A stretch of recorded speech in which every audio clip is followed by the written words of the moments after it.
What's up, everybody? This episode may not be for everyone, but that's okay, because I'm pretty used to only getting a couple views per episode anyways. That's where you come in, my friends. If you're watching right now, thank you so much for tuning in. Today, let's talk about all the similarities between what some might argue as one of Shakespeare's greatest works and a TV show about motorcycle outlaws. My wife and I recently did another watch through of Sons of Anarchy, and it got me thinking.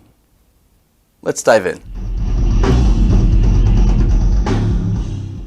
Kurt Sutter, the creator and primary writer for Sons of Anarchy, explained that he came up with the idea for SOA when he was researching motorcycle clubs, specifically looking at the Hollister riots. He was fascinated with the evolution of motorcycle clubs, which pretty much just started as gatherings of motorcycle fans and then eventually developed into criminal enterprises. He wrote about someone who was caught between these changes and how disillusioned that person might be. That character was Jax's father, John, or JT. Sutter said that because he wanted to set it in present day, he knew that JT would have to be represented by memories, a ghost of things past. That's when the Hamlet archetype fell into place. Jax Teller was the prince. John Teller was the ghost of Hamlet's father, who was also named Hamlet.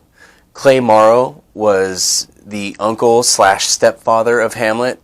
DJ Killer Claudius. Pew, pew, pew, pew. And Gemma, his mother, was obviously Gertrude. The main character, Jax, is obviously meant to represent the character of Hamlet. They both started out as good people, but were slowly corrupted by the toxic environment that they lived in. They're both driven by the deaths of their fathers and then go completely off the deep end when their women die. They also, both, do the evil thing before eventually waking up and sacrifice themselves for the good of the people around them.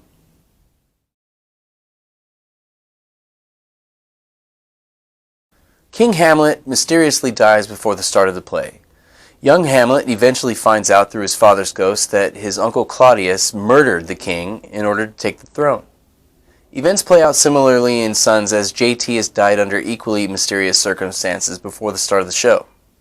When Jax finds a manuscript written by his father, he begins reading it, and we, the audience, can hear JT's voice speaking to Jax from beyond the grave. We see Clay Morrow/Claudius in the president's seat with Jax by his side as VP. Jax eventually learns that Clay sabotaged JT's bike, causing his death, so that he could take over the club.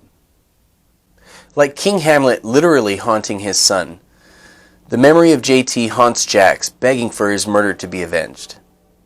Clay takes over as president after John Teller's death. Since he was VP, he knew he was next in line should anything happen to JT. Similarly, Claudius poisoned King Hamlet. Since he was the king's brother, he was heir to the throne in the event of a tragedy. Sound familiar?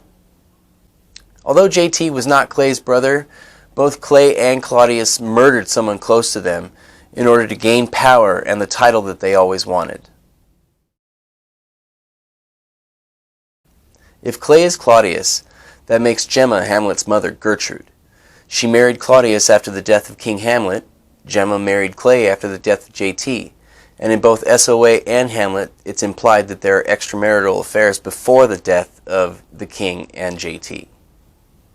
Also, there's fairly significant mother-son issues in both.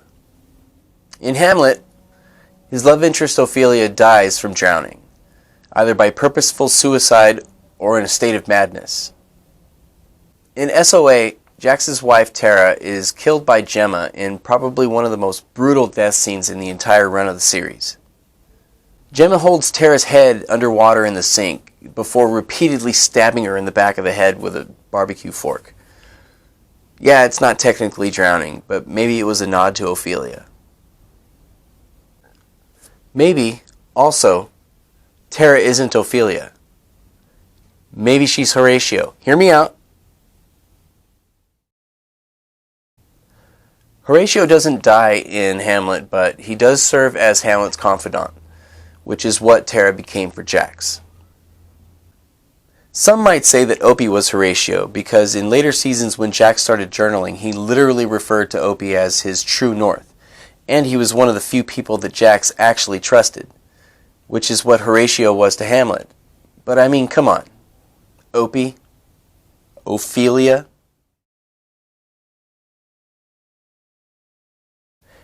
And Opie's father, Piney, was murdered, just like Ophelia's father, Polonius. Piney? Polonius? Ophelia's death was under ambiguous circumstances. Gertrude said that it was accidental, while a sexton at the graveyard said that it was suicide. People have and will continue to come up with their own conclusions. But Opie's death was clearly a noble suicide. I got this. He gave himself up for the club. One could say that Ophelia did the same, stricken with grief over the death of her father. You decide. Hamlet is betrayed further when his mother and Claudius ask his friends Rosencrantz and Guildenstern to spy on him. When Hamlet found out, they were told to give a letter to the King of England ordering him to execute Hamlet. He was able to switch out the letters, leaving his former friends to die. Juice fills this role by being the once loyal member of the club, only to betray his brothers by working with the feds and local police. But just like Hamlet, Jax doesn't kill his former friend directly. He simply leaves him without protection in prison.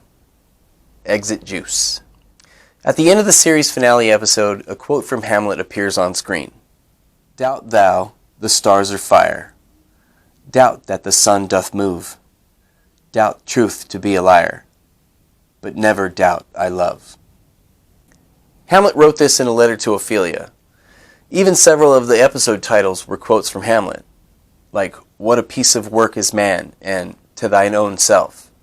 Hamlet and SOA both have references to supernatural elements. Hamlet speaks with his father's ghost multiple times.